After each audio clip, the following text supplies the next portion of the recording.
ሰላም ተመልካቾቼ እንኳን ወደ ዜና ቻናል በሰላም መጣችሁ። ዜና ቻናል ስትመጡ በቅድሚያ ለእናንተ እንድረስ የሰብስክራይብ እና የደውል ምልክት መጫን እንዳረሱ ያልኩ ወደ ዘገባዎችን አልፎሎ ማለት ለእናንተ ልናወጋችሁ የመጣነው ኤርትራው ፕሬዝዳንት ኢሳያስ አፈወርቅ ወደ ግብጽ ማቅናቱና ኢትዮጵያ አንጻራዊ ሰላም ጋር ያላቸውን ግንኙነትን ከግብጽ ፕሬዝዳንት ጋር ሊወያዩ የሄዱበትን ልናወጋችሁ ለእናንተ ወደናል ማለት ነው። ከሱ ጋር ተያይዘንም ኢራንና እስራኤልም ከባድ ውዝግብና ጦርነት ውስጥ መግባታቸውን የሚያወስ መረጃ ወደ እናንተ እንዳደርሳለን። በሰላም ቆዩልን። ወደ ቀጣይ ዘገባ አለፈን። የእንግሊዝ ውጭ ጉዳይ ሚኒስትር በተለያየ የኢትዮጵያ ክልሎች ላይ የጣለ ጥብቅ የጉዞ እገዳውን አድሷል። የእንግሊዝ የውጭ ጉዳይ ሚኒስትር ኮመንዌልዝ እና ልማት ቢሮ FCDO በኢትዮጵያ በተለያዩ አካባቢዎች ያለው የጸጥታ ስጋት ተከትሎ ለዜጎች ያወጣው የጥብቅ የጉዞ ማማከሪያ መመሪያ አድሷል። ሚኒስትሩ በሀገሪቱ ስር የተሰደደ አለመረጋጋትና ግጭቶች ባሉባቸው በርካታ ክልሎች ድንበር ቀጠናዎች ላይ ፍጹም ጉዞ እንዳይደረግ ዜጎች የሚል የቀጣይነት ያለው እገዳ በድጋሚ አሳስቧል። ሙሉ በሙሉ የተከለከለባቸው ክልሎች አሉ ማለት ነው።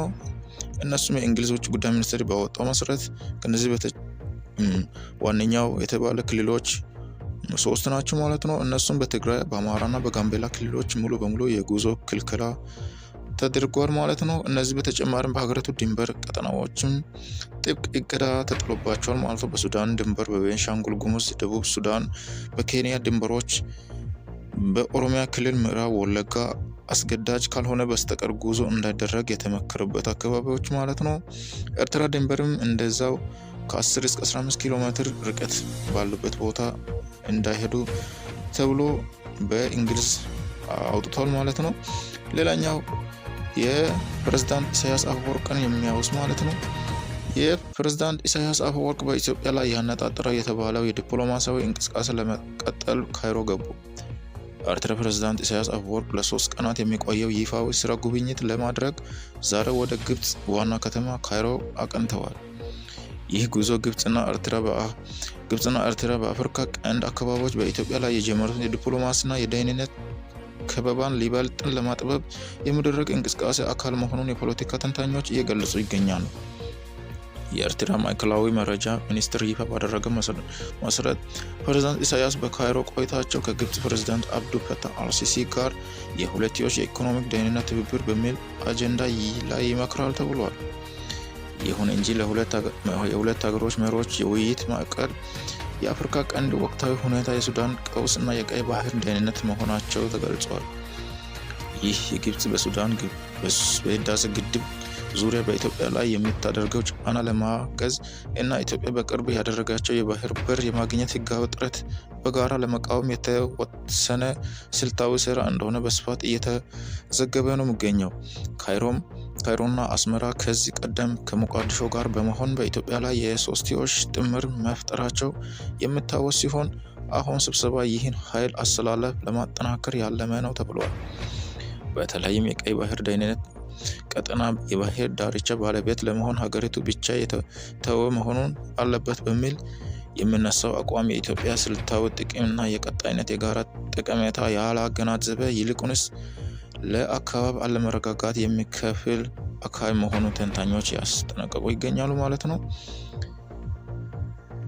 ወደ ኢራን የተመለከተ ዜና እናልፋለን። ኢራን ከተኩስ አቁም ስምምነት በኋላ የመጀመሪያ ጊዜ በእስራኤል ላይ ቀጥተኛ የሚሳኤል ጥቃት ትላንት መፈጸሟ የሚታወስ ነው ማለት ነው። ኢራን የኃይል ቀጠና ጨምሮ በሰሜናዊ እስራኤል ላይ ያነጣጠረ የሚሳኤል ጥቃት መፈጸሟ ተሰምቷል። ይህም በዚህ ዓመት መጀመሪያ ላይ በአሜሪካ አደራዳሪነት የተኩስ አቁም ስምምነት ከተደረገው ወዲህ የተመዘገበ የመጀመሪያው ቀጥተኛ ጥቃት ነው ተብሏል።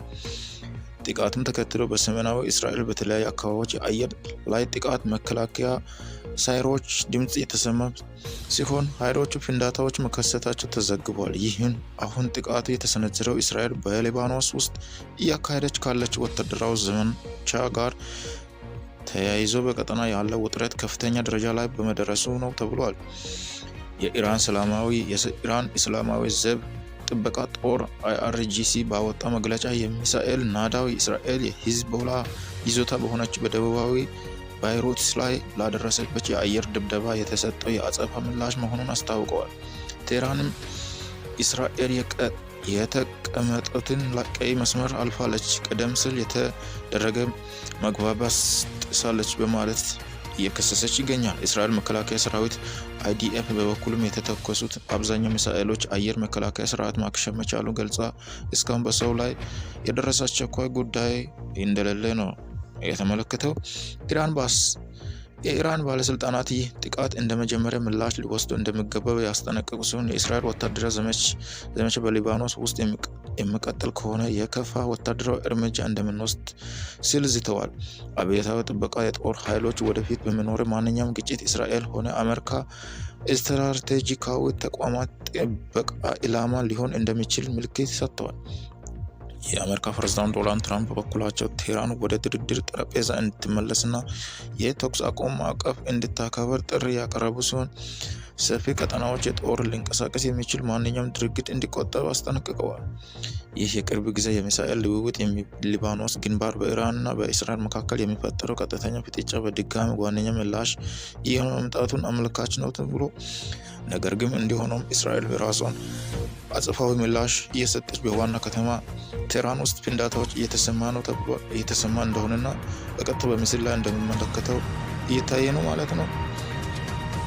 ሌላኛው ወደ ቻይናና ኪም ጆን የሚመለከተው ዜና አለ ማለት ነው።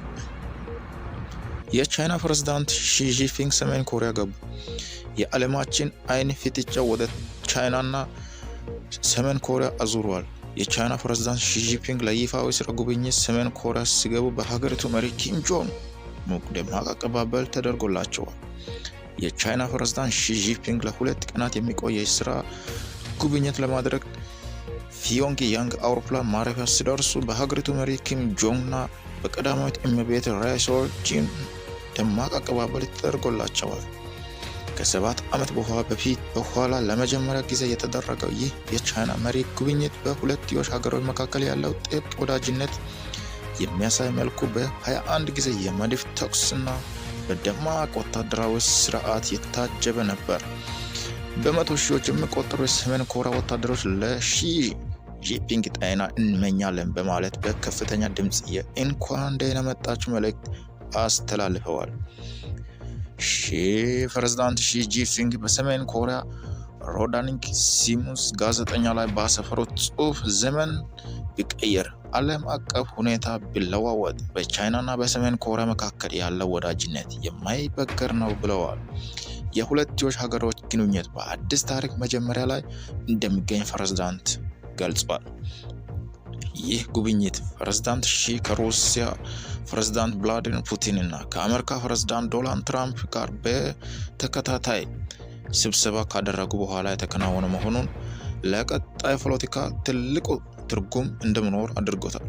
በተለይም በሰሜን ኮሪያና በዋሽንግተን መካከል ያለው የኒውክሌር ድርድር ባለቤት መቆምበት በዚህ ወቅት በጂንግ በፒዮንግያንግ ላይ ያላትን ተጽዕኖ ዳግም ለማደስ እንድትጠቀምበት እንደሆነ ተንታኞች ይገልጻሉ። ቻይና ለሰሜን ኮሪያ የቆየና ዲፕሎማሲያዊ ኢኮኖሚ ደጋፊ ከመሆኗ ባለፈ ይፋዊ ወታደራዊ ጥምረት ያላት ብቸኛ ሀገር መሆኗን ለጉብኝት ስትራቴጂያዊ ፋይዳ ይሰጠዋል ተብሏል። ዋይት ሃውስ ፕሬዝዳንት ሺና የትራምፕ ሰሜን ኮሪያ ከኒውክሌር ነፃ የማድረግ የጋራ ግብ እንዳላቸው ቢገለጽም የኪም ጆን ተደማጭነት ያላት እህት ግን የሀገሪቱ የኒውክሌር መርሃ ግብር ፈጽሞ የማይመለስበት መስመር መሆኑን መግለጻቸው በጉዳይ ላይ ያላት ከፍተኛ ልዩነት ያሳያል። ምሁራን እንደሚሉት ቻይና ቅድሚያ የምትሰጠው ለቀጠና መረጋጋትና ቤጂንግ የሰሜን ኮሪያው እንደ ኒውክሌር ባለቤት ሀገር ልትቀበል የምትችልበት እድል ቢኖርም ፕሬዝዳንት ሺ ጂንፒንግ ለኪም ጆን መረጋጋት የሚጎዳ ማንኛውም እርምጃ እንደማይወስድ ማሳሰቢያ ሊሰጥ እንደሚችል ይጠበቃል። የፕሬዝዳንት ሺ ጂንፒንግ ጉብኝት ቻይና በምስራቅ እስያ ቀጠና ላይ ያለው የበላይነት ለማረጋገጥና ከአሜሪካ ጋር ለሚኖረው የጂኦፖለቲክስ ሼኮች ሰሜን ኮሪያ እንደ ሚዛን መጠቀሚያ ለመጠቀም ያለ ፍላጎት የሚያሳይ መሆኑ ተመላክቷል። የሁለትዮሽ መሪዎች ከቀጠና አልፎ ተርፎ ለዓለም ሰላም የራስ የሆነ አስተዋጽኦ እንደሚኖር የቻይና ውጭ ጉዳይ ሚኒስትር አሳውቋል። እንግዲህ ተመልካቾቼ ይህ ዜና ይህን ይመስል ነበር። በሰላም ቆዩል።